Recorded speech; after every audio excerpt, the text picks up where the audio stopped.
Hello guys. Today we will check this 17 pieces bimetal hole saw kit. The kit contains 11 bimetal hole saw blades, 2 mandrels, 3 drill bits, and hex key.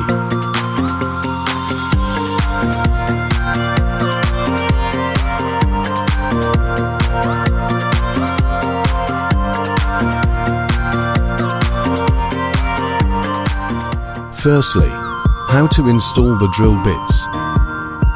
Insert the drill bits into the mandrel and screw it with a wrench. It is okay now.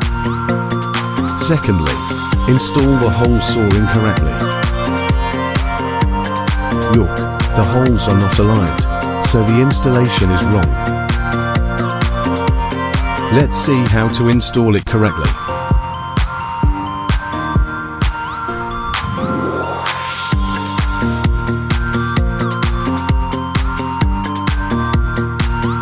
Thirdly, the size of the drill chuck does not match.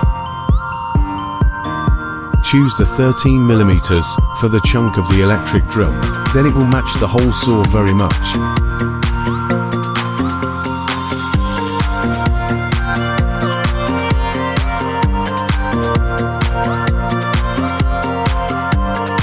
That's all, thank you.